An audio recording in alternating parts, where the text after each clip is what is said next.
لله والحمد لله رب العالمين والعاقبة للمتقين والصلاة والسلام على سيد الأنبياء والمرسلين وعلى آله وصحبه أجمعين. தமிழ்நாடு ஜமாத் உலமா சபை சென்னை மாவட்டம் நடந்திருந்த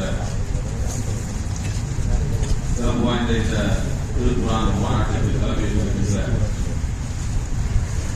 எங்களுடைய ஜமாத் உலமா சபையின் வழிகாட்டு குழுவில் அங்கம் வகிக்கின்ற ஒரு மரியாதைக்குரிய தர்வேஷ் ரஷாதி அவர்களே,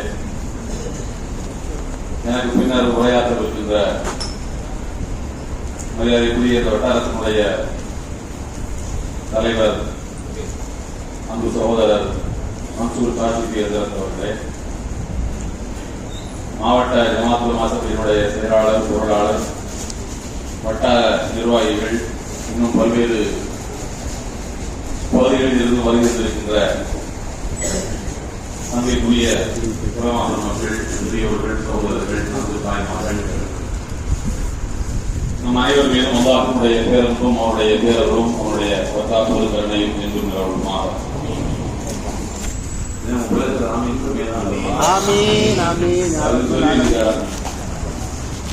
நம்முடைய நபி முஹம்மது ஸல்லல்லாஹு அலைஹி வஸல்லம் அன்புக்கும் ஷஃபாஅத்துக்கும் தகுதி வாய்ந்த மக்களாக எல்லாம் வல்ல அல்லாஹ் நம் அனைவரையும் ஆக்கியருள்வானாக. ஆமீன். கணிப்புக்குரிய பெரியவர்களே, உலகத்தில் அதிகமாக ஆய்வு செய்யப்பட்ட வேதம் அருள்மறையாக திருக்குரான் தான். அது முஸ்லிம்களும் அந்த வேதத்தை ஆய்வு செய்து அகழ்ந்தெடுத்து அதிலே வழிகாட்டுதல்களை பெற்று சமுதாயத்திற்கு அதை பகிர்ந்தளித்துக் கொண்டிருக்கிறார்கள். இஸ்லாத்தை ஏற்றுக்கொள்ளாத ஆய்வாளர்களும் அதை பற்றி சிந்திக்கிறார்கள், ஆய்வு செய்கிறார்கள். அந்த வேதம் அப்படி ஒரு வேதம் உலகத்தில் இருக்கக்கூடாது என்று நினைக்கிறார்கள். அப்படி இருக்கக்கூடாது என்பதற்கான காரணங்கள் திருக்குறானிலே கிடைத்துவிடாதா என்று தேடிக் கொண்டிருக்கிறார்கள்.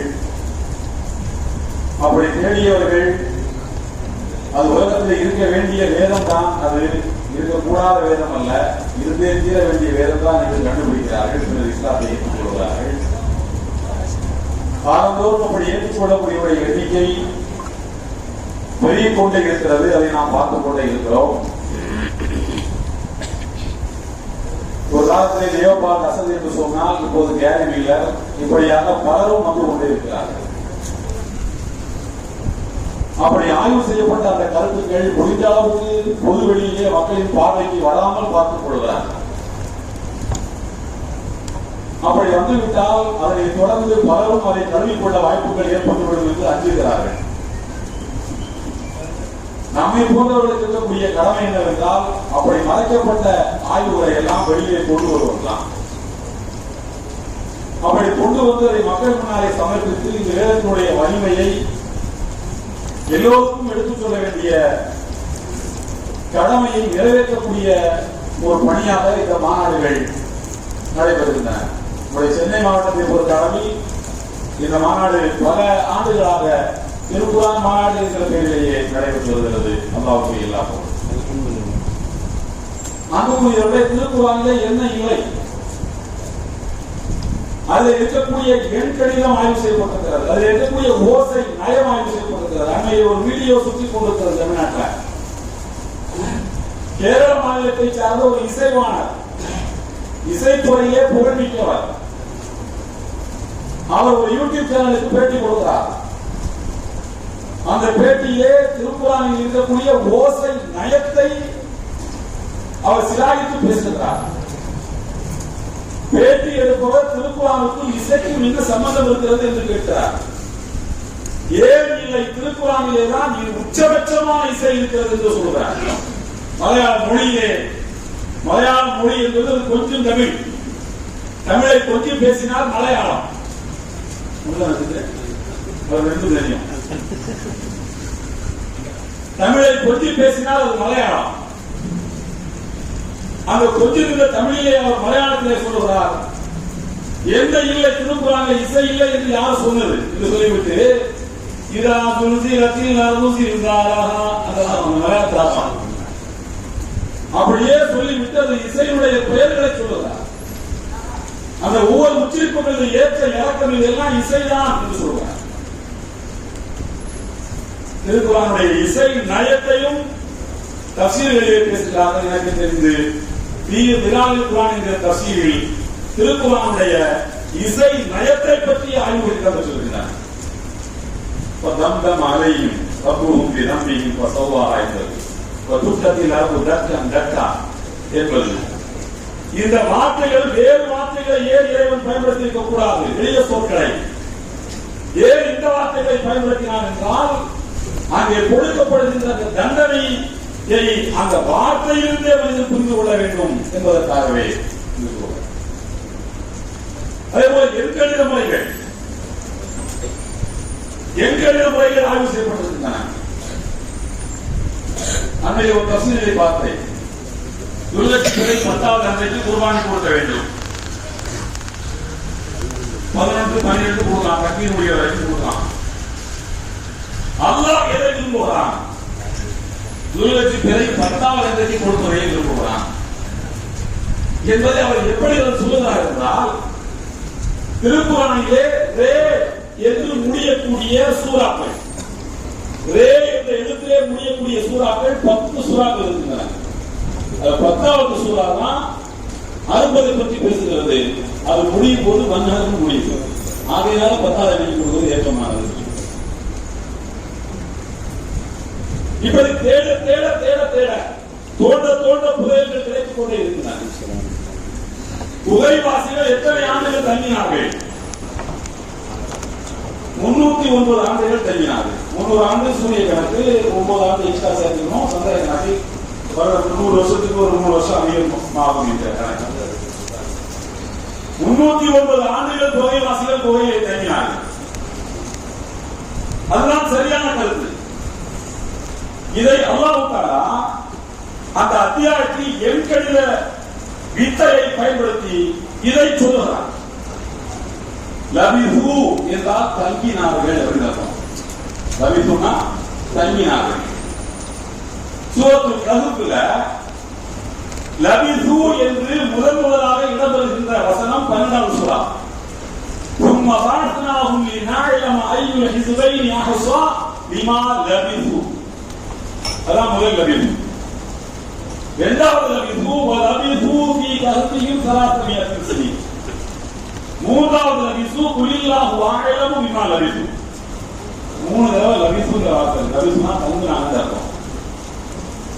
முதலாவது 12வது வசனத்தில் இருக்கக்கூடிய லபிஹு என்பதிலிருந்து ஆரம்பிச்சு மூன்றாவது லபிஹு முடியும் போது 3வது லபிஹு என்ற வார்த்தை சரியா 309வது கலிமா வார்த்தை. இதை உட்கார்ந்து படிச்சுக்கலாம். முதலாவது லபிஹுக்கும் கடைசி 3வது லபிஹுக்கும் இடையில கரெக்டா 309 வார்த்தைகள் இருக்கின்றன. இதை எண்கணித வித்தையை பயன்படுத்தி அல்லாஹ் இந்த 309 ஆண்டுகள் தான் தங்கினார்கள் என்பதை சொல்ல வருகிறான் என்று சொல்லுவார். சுப்ஹானல்லாஹ் சுப்ஹானல்லாஹ். இறைத்தூதர் மூசா அலைஹிஸ்ஸலாம் அவர்களை துஆ செய்கிறார்கள். قال موسى ربنا انك آتيت فرعون وملأه زينة وأموالا في الحياة الدنيا ربنا اطمس على أموالهم واشدد على قلوبهم فلا يؤمنوا حتى يروا العذاب الأليم. மூசா துஆ செய்கிறார்கள், யா அல்லாஹ் ஃபிரௌனுக்கு நீ ஏராளமான செல்வங்களை கொடுத்தாய். ஆத்தைத ஃபிரௌன மலவு ஜீனத்தன் வஅம்வாலன் ஃபில் ஹயாத்தி துன்யா. உலக வாழ்க்கையில பெருஞ்செல்வங்களை கொடுத்தாய், அலங்காரங்களை கொடுத்தாய், கௌரவத்தை கொடுத்தாய், கண்ணியத்தை கொடுத்தாய், எல்லாவற்றையும் கொடுத்தாய். ஆனால் அவர்கள் யாரும் ஏற்றுக்கொள்வதாக இல்லை. எனவே ரப்பனா துமிஸ் அலா அம்வாலிஹிம், நீ கொடுத்த செல்வங்களை எல்லாம் அழித்து விடு. வஷ்துத் அலா குலூபிஹிம், அவருடைய உள்ளங்களை இறுக்கி விடு. ஃபலாயுமினு ஹத்தா யரவுல் அஸாபல் அலீம், துன்புறுத்தும் தண்டனையை பார்த்தால்தான் நம்புவார்கள். தண்டனை கொடுத்துடு என்று கேட்டது மூசா நபி மட்டும்தான். மூசா நபி மட்டும்தான் கேட்டார்கள். பார்த்த சிங்களவராக மூசா ஆனா அல்லாஹ் என்ன சொல்றாங்க என்றால் அது உஜீப தாவத்துக்குமா, ரெண்டு பேருக்காவே ஏற்றுக்கிட்டேன். கேட்டது மூசா நபி தான், சொல்றதே அல்லாஹ். துஆவை ஒப்புக்கொண்டே என்று சொல்லும்போது ரெண்டு பேருடைய துஆவை ஒப்புக்கொண்டேன் என்று ஏன் அல்லாஹ் சொல்றான் என்றால், ஹாரூன் அலைஹிஸ்ஸலாம் உட்கார்ந்து ஆமீன் சொன்னாங்க பக்கத்துல.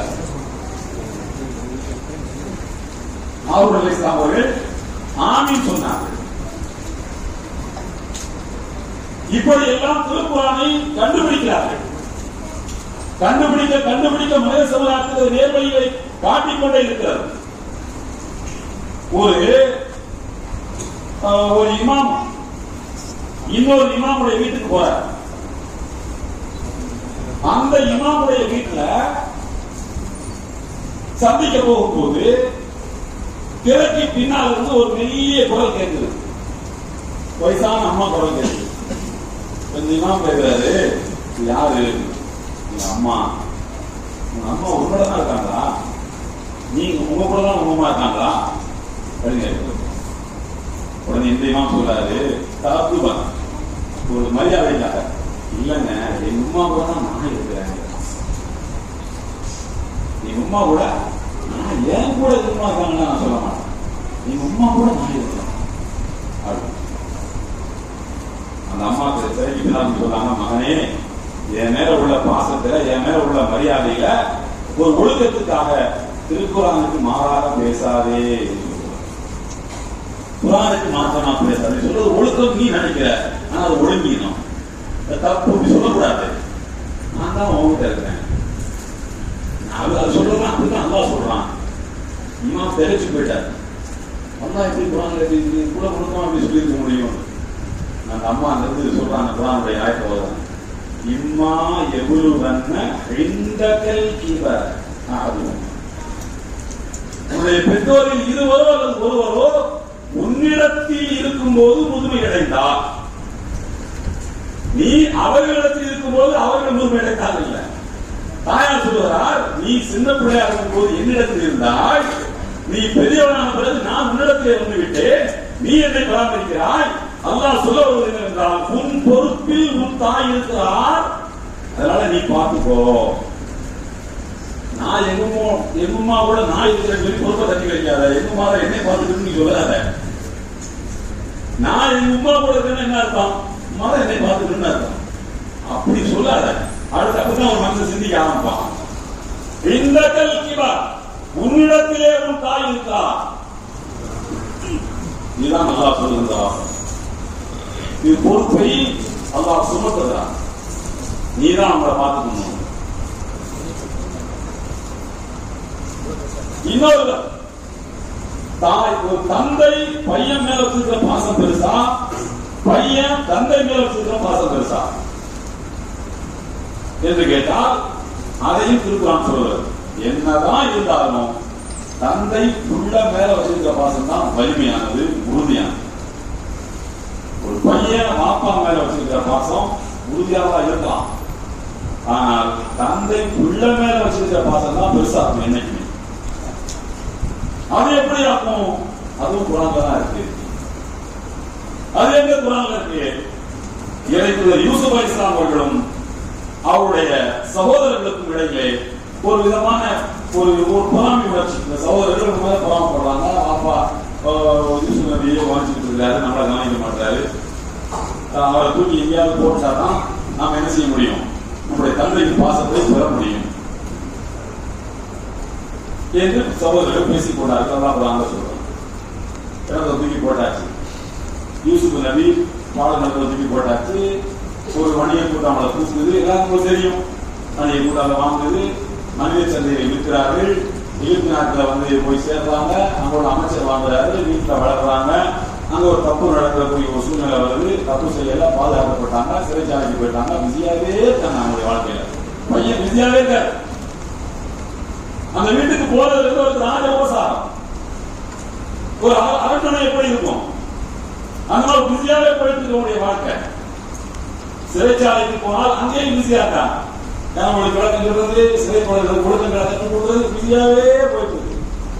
ஆனா அவருடைய தந்தை ரெண்டு பேரும் நம்பிதான், ரெண்டு பேரும் இறைக்குவதுதான். இதனுடைய விளையாட்டுகள், இதனுடைய கணக்குகள் எல்லாம் அறிந்தவர்கள் தான் இதை கூறுவார்கள். ஒரு காரியத்தை செய்தால் அதில் ஆயிரக்கணக்கான காரணங்கள் இருக்கும், அஸ்பாபுகள் இருக்கும், எல்லாம் தெரியும். ஆனாலும் தந்தை யாக்கூப் அலைஹிஸ்ஸலாம் அவர்கள் மகனை தேடி பார்வையே இழக்கும் அளவுக்கு தொலைக்கிறார். நம்ம நினைக்கலாம் வயசான காலத்துல பார்வை போறதானுங்க, யூசுப் நபிக்கு பார்வை போகணும் நம்ம எப்படி எதிர்பார்க்க முடியும்? 20 வயசா போச்சு, வயசானா பார்வை போறது இயல்பு தானே. அந்த காலத்துல அது ஒரு இயல்பான விஷயம். வயசானா 30 ஆபரேஷன் அது எல்லாமே வந்து போச்சு, பார்வை மீட்டு கொண்டு வந்துருக்காரு. அல்லாஹ் என்ன சொல்றான் என்றால் வபியல்லத் ஐனாஹு மினல் ஹுஸ்ன், கவலையால் தான் பார்வை போனது, முதுமையால் அல்ல, கவலையால் தான் அவருடைய பார்வை போய் போனது. எனவே தந்தை பிள்ளை இருவருக்கும் இடையிலான பிரிவில் யார் அதிக மனவேதனை அடைவார்கள் என்றால் பெற்றோர்கள் தான். சாதாரணமா சொல்லுவாங்க, தாயையும் பிள்ளையும் பிரிக்காத, தாயையும் பிள்ளையும் பிரிக்காத என்றது இப்ப எப்ப சொல்றாங்கன்னா தலாக்ல சொல்றாங்க. தலாக்கு போச்சுன்னா தாயும் பிள்ளையும் பிரிக்கக்கூடாது, அப்படியே தாயிலே கொடுத்து தலாக்ல மட்டும் பேசப்பட வேண்டிய விஷயம் அல்ல. திருமண வாழ்க்கையிலும் வாழ்க்கைப்பட்டு வருகின்ற பெண்கள் அவருடைய மாமியாரையும் தன்னுடைய கணவரையும் பிரிக்கக்கூடாது. அது தாய் பிள்ளை இல்லையா? இந்த பையனை வளர்த்து ஆளாக்குன அந்த தாய்க்கு தன் பிள்ளை பதத்தை இருக்கிற உழைப்புற வாழணும், அந்த மகிழ்ச்சி எழுதுகிற ஏக்கம் இருக்காரா? எனவே பிரிக்கக்கூடாது, தாயையும் பிள்ளையும் பிரிக்கக்கூடாது. சூழலுடைய வழியும் தான்.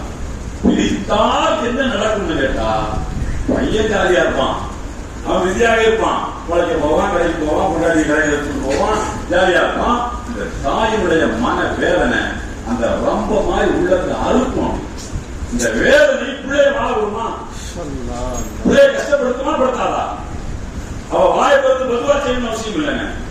வேதனை பட்டு விட்டாலே எனக்கு போதுமானது பிள்ளையுடைய வாழ்க்கைய. இப்படி அல்லாஹ் தஆலா எந்த உறவுக்கு வலிமை அதிகம், எந்த உணர்வுக்கு வலிமை அதிகம், பிள்ளையுடைய உணர்வுக்கா தந்தையினுடைய உணர்வுக்கா என்பதையும் அல்லாஹ் அருள்மறையாக குர்ஆனில் பேசிவிட்டார். அவர் பேசாத சப்ஜெக்டே கிடையாது. ஆனா நமக்கு வேணா தெரியாம இருக்கலாம், குர்ஆன்ல இது இல்ல, குர்ஆன்ல இந்த சப்ஜெக்ட் இல்ல அப்படின்னு எதுவுமே கிடையாது. எல்லா சப்ஜெக்டும் குர்ஆன்ல இருக்கு. அன்னை மரியம் அலைஹிஸ்ஸலாம் அவருடைய பற்றி அல்லாஹ் சொல்றான். அவர்கள் ஒரு கண்ணியமான குடும்பத்தில் பிறந்தவர்கள். அவர்களை அல்லாஹ் தஆலா ஒரு உயர்ந்த அற்புதத்தை நிலைநாட்ட அவர்களை தேர்ந்தெடுத்தார். என்ன அற்புதம்? உலகத்தில் ஒரு குழந்தை பிறப்பதற்கு என்ன நடக்க வேண்டுமோ அது நடக்காமல் குழந்தை பிறக்க வேண்டும். அதற்கு மரியமை காரணமாக்க வேண்டும். நடந்துவிட்டது. அதாவது ஆண்கள் எல்லாம் புரஞ்சி கொண்டிருக்கக்கூடிய பைபிள் முகத்தஸ்ல இவர்கள் தனியாக ஒரு இடத்தை தேர்ந்தெடுத்து திரையெல்லாம் போட்டு உட்கார்ந்து கொண்டார்கள். ஆண்கள் எல்லாம் விட்டு தனியாக ஒரு ஹிஜாபை அமைத்துக் கொண்டார்கள். அந்த ஹிஜாபை தாண்டிட்டு உள்ள ஒருத்தர் போறாரு. அந்த திரையை தாண்டி கொண்டு ஒருவர் உள்ளே போகிறார், ஒரு மனிதர் உள்ளே போகிறார். யார் அது? வசல்னா இலைஹா ரூஹனா ஃபதமஸலஹா பஷரன் சலியா. ஒரு அழகான சலியா என்று சொன்னால் நல்ல உருவ தோற்றம் உள்ளவர், அழகான நல்ல கோலத்தில் ஊனம் கிடையாது, பார்க்கறதுக்கு அழகான தோற்றத்துல ஒரு ஆண் திரைக்குள்ள போறாரு. எந்த பெண்ணுக்கு பதக்கம் இருக்காது? உடனே சொன்னார்கள், இன்னி அவுது ரஹ்மான் மின்க தப்பியா, அளவற்ற அருளாளரின் பெயரால் கேட்கிறேன், நீ இரையற்ற உள்ளவனாக வெளியில போயிடு. நீ குந்த தப்பியா, நீ தத்துவான் உனக்கு இருந்தா வெளியே போயிடுங்க.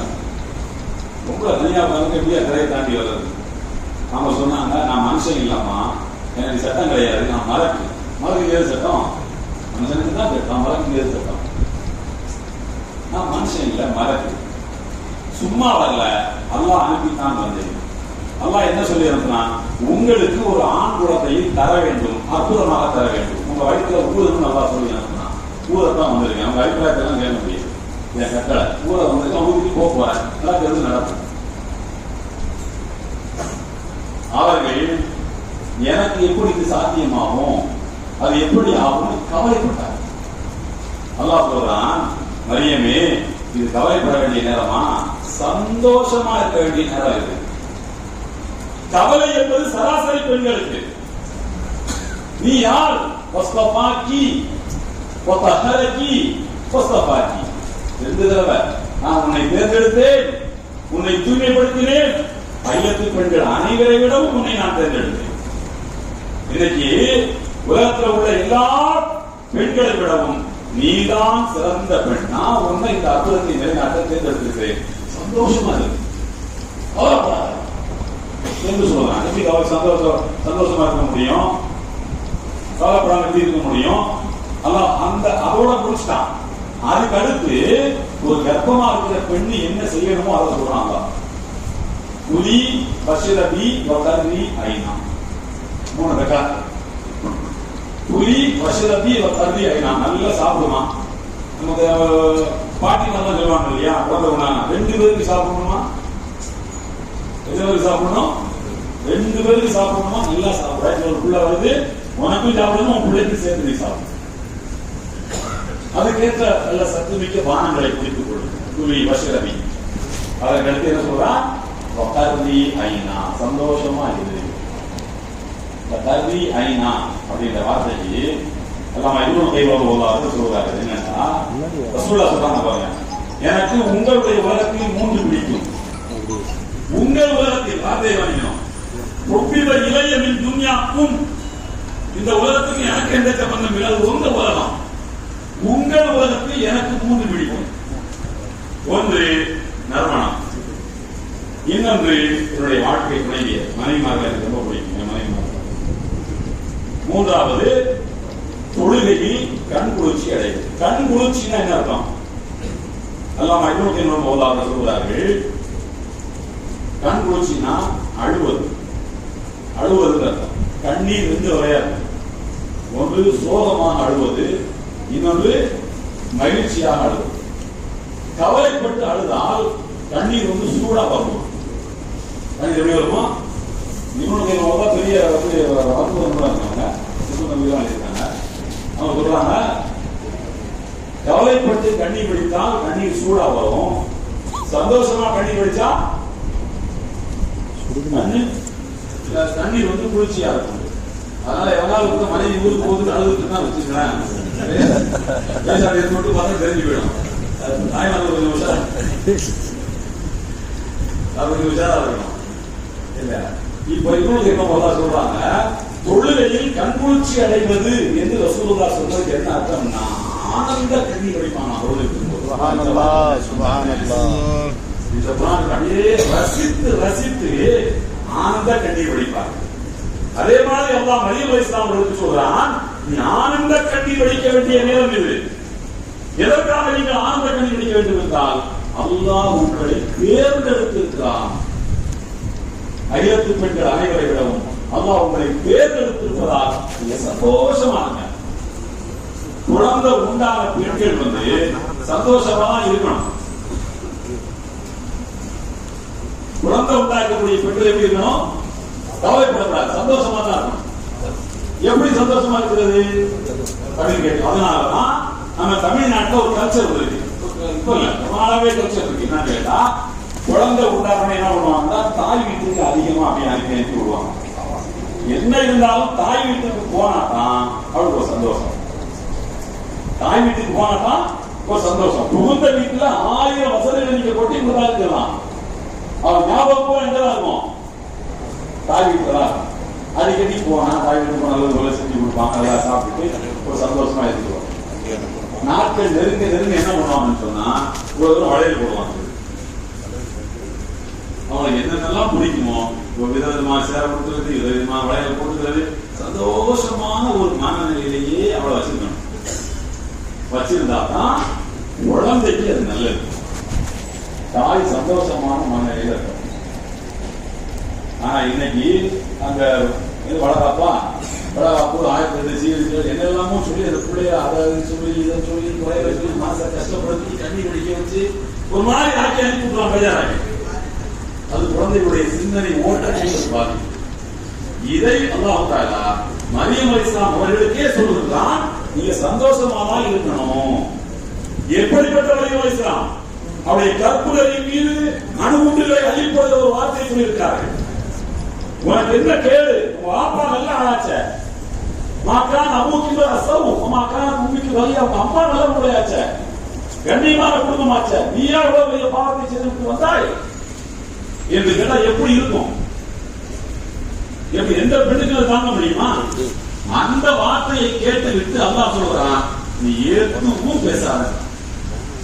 இஸ்மா தரையின்ன நீங்கள் பாஷர் யாரா பகூலி இந்தி நதர்த்து ரஹ்மான் சௌமா. யாரையாவது நீ பார்த்த ஆம்பளன் இல்ல, நீங்கள் பஷர் ஆம்பளையோ பொம்பளையோ, நீ யாரை பார்த்தாலும் நான் அல்லாஹ்வுக்காக நோன்பு இருக்கிறேன், நோன்புனா பேசாம நோன்பு, நான் யாரையும் பேச மாட்டேன். கலிமல் எவ்வளவு சின்சியா மறந்து பேசுன்னு மறந்து பேச மாட்டேன். இந்த மனுஷத்தே நான் பேசுறேன் சின்சியா.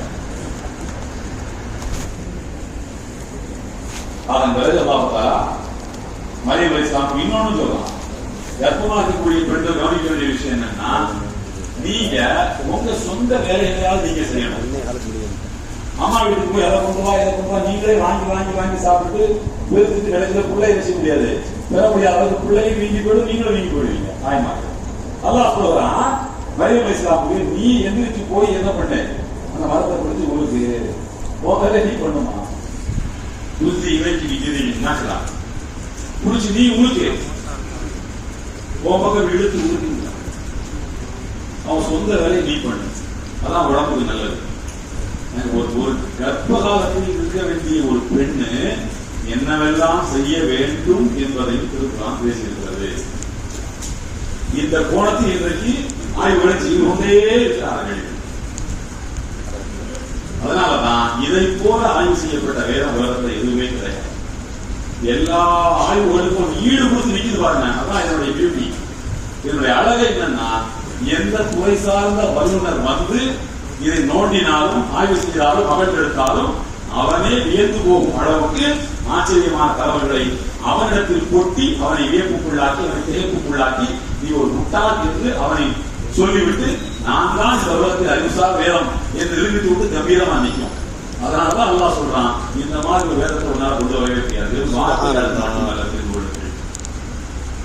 இதே போல வேதத்தை கொண்டு வர முடியுமா என்று அல்லாஹ் கேட்பது வார்த்தை கோர்வைகள் அல்ல, வார்த்தையுடைய ஏற்ற இறக்கம் எதுவுமே போய் அல்ல, அதனுடைய ஓசைமையம் மட்டுமல்ல, அதன் கருத்துக்களும் கூட, அதனுடைய உள்ளார்ந்த விஷயங்களும் கூட.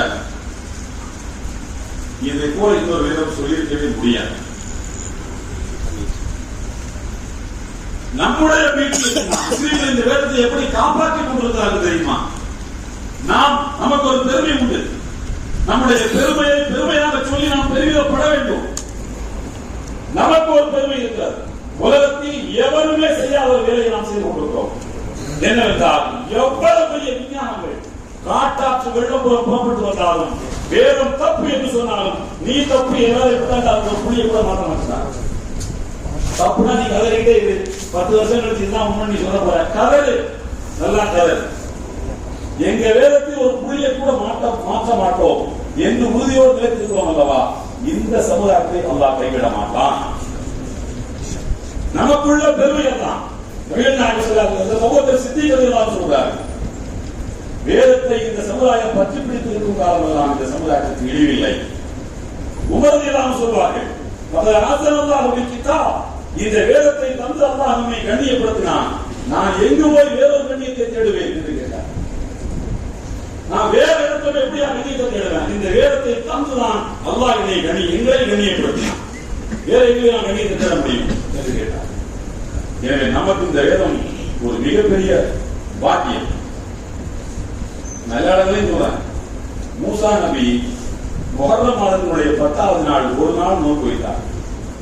ஏன்னு கேட்டாங்க, நோன்பு வச்சிருக்கும் போது நபினா மூசா சுக்ரன் இல்லா அல்லாஹ்வுக்கு நன்றி செலுத்தி நோன்பு வைத்தார்கள். ஃபிரௌன் மூழ்கடிச்சதுனால, ஃபிரௌன் மூழ்கடிக்கப்பட்டதற்கு ஒரு மிகப்பெரிய சாம்ராஜ்யத்தினுடைய சக்கரவர்த்தி, பிறக்கின்ற ஆண் குழந்தைகளை எல்லாம் கொண்டு விதித்தவன், நானே உயர்ந்த கடவுளுக்கு பிறப்பியவன், எல்லா விதமான அலங்காரங்களோடு ஓடி வந்தவன். அப்படிப்பட்ட ஃபிரௌன் வீழ்த்தப்பட்டதற்கு ஒரு நோன்பு தான், நன்றி செலுத்தி ஒரு நோன்பு தான் வச்சாங்க. நாம எதுக்கு இந்த வேதத்தை தந்ததற்காக 30 நோன்பு, 29 ஒரு மாசம் எடுத்து நோன்பு என்றால், இந்த வேதம் வந்திருக்காவிட்டால் நாம் ஒவ்வொருவரும் சிரமமாக மாறி இருப்போம். நமக்குள்ளே ஒவ்வொரு சிரமனும் தூக்கி கொண்டிருக்கிறார். நானே கடவுள் என்று நாம் சொல்லுவதில்லை, ஆனால் நடக்கிறோம். நான் தான் கடவுள் என்பதை போல நடக்கிறோம். ஆணவத்தில், அகபாவத்தில், திமிரில் என்னவெல்லாம் பேசுகிறோம். ஒவ்வொருவருக்குள்ளும் ஒரு நான் உறங்கிக் கொண்டிருந்தான், ஒரு பிரான் தூங்கிக் கொண்டிருந்தான். அந்த பிரானை உருவாக்கி கொடுத்தது, அழித்தது இந்த வேதம் தான். எனவே எனக்குள் தூங்கிக் கொண்டிருக்கக்கூடிய ஒரு பிரானை இந்த வேதம் அழித்தது. யாரெல்லாம் உனக்கே எல்லாம் போடும். நான் வைக்கிறேன் 30 வருஷம் வைக்கிறேன். என் பிரானை அழித்த ரப்பு நீதான், அல்லாஹு அக்பர். அதனால்தான் பிறநாள் தக்பீர் வைத்து கபீருல்லாஹ் அலாமா அதாகும். அல்லாஹ் சொல்றாங்க, நோம்பு முடிக்கும் போது, நோம்பை முடிக்கும் போது என்ன சொல்லணும்? வைத்து கபீருல்லாஹ் அலாமா அதாகும். உங்களுக்கு நேர்வழியை தந்த ரப்பை நீங்கள் தக்பீர் சொல்வதற்காக இந்த நோம்பை நான் உங்களுக்கு தந்தேன். நோன்பை தந்தது, நோம்பை வச்சு முடிச்சிட்டு தக்பீர் சொல்லணும். அல்லாஹ் தான் பெரியது. இந்த உலகத்தில் நான் பெரியவன் இல்லை. எனக்குள்ள தூக்கிட்டு இருந்தப்ப அவனை அறுத்துட்டேன். போன நோம்பையும் அறுத்தேன். 11 மாசமா சும்மா விட்டு வளர்ந்துட்டே வந்தான். இந்த நோம்பையும் அறுத்தேன். இவன் அடுத்த 10 மாசத்துல இன்னும் வளருவான். அடுத்த நோம்பை குர்பான் கொடுப்பேன். என் ஆயுள் இருக்கின்ற வரைக்கும் எனக்குள்ளே உறங்கிக் கொண்டிருக்கக்கூடிய பிரானை அறுப்பதுதான் என்னுடைய வேலை. அந்த உணர்வை எனக்கு தருவது இந்த வேதம் தான். எனவே இந்த வேதத்தினால் அல்லாஹ் நம்மை கண்ணியப்படுத்தினான். எனவே அல்லாஹ்வை நாம் கண்ணியப்படுத்துவோம்.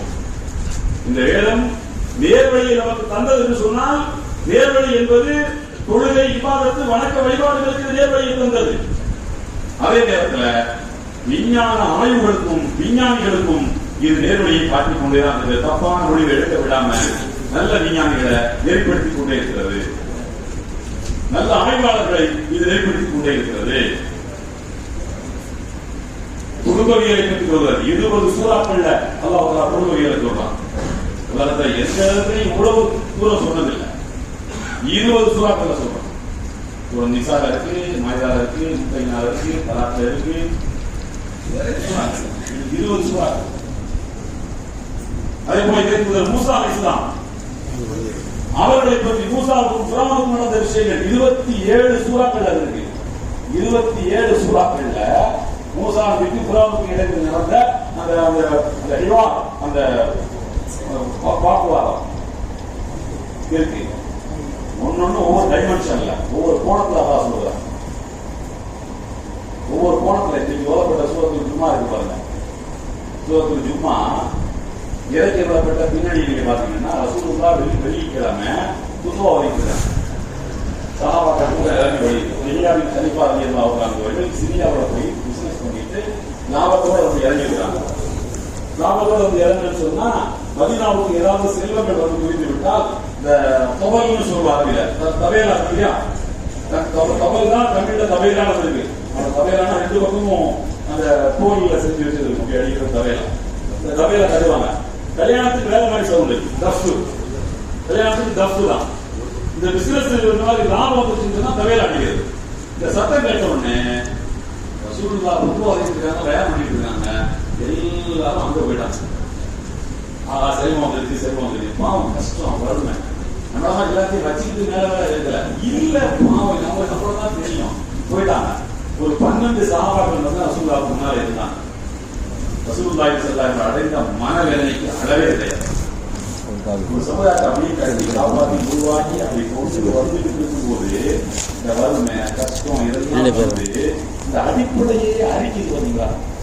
இது நல்ல விஷயம் கிடையாது. கவலைப்பட்டு சொன்னார்கள், நீங்க இந்த 12 பேர் மட்டும் நீங்க இல்லைன்னு வச்சுக்கோங்க, நீங்களும் சேர்ந்து போயிருந்தீங்கன்னா அல்லாஹ்வுடைய அதாப் வந்துருக்கீங்க. எவ்வளவு பெரிய வார்த்தை! அல்லாஹ்வுடைய அதாப் வந்து 12 பேர் இருக்கிறதுனால இதை வச்சு அல்லாஹ் அதாப் வந்து நல்ல மக்கள் இன்னும் தான் வச்சுக்கிறாங்க. உலகத்துக்கு மயங்காத மக்கள் என்ன தான் வச்சுக்கிறாங்க.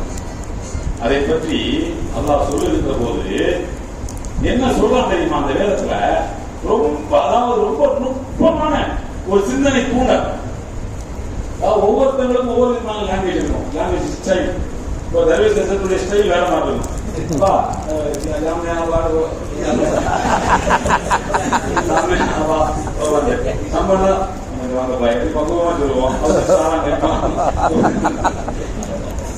அல்லாஹ்வுடைய மொழி இருக்க, அல்லாஹ்வுடைய மொழி வந்து ரொம்ப அப்படி மையனால தடவி கொடுக்கமா இருக்கும். ஒரு ஆளை கண்டிக்கும் போது ஊசி வச்சு என்ன சொல்லுவான் தெரியுமா? நீங்க தப்பு செய்யாதீங்கன்னு சொல்ல மாட்டான். தப்பு செய்தவர்களை போல் ஆகிவிடாதீர்கள்.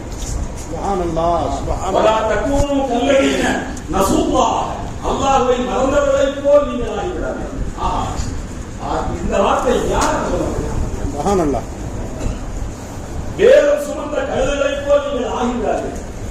வீசல் இஸ்முல் வீச மசலுல் கோவில் கருதமுடியாது.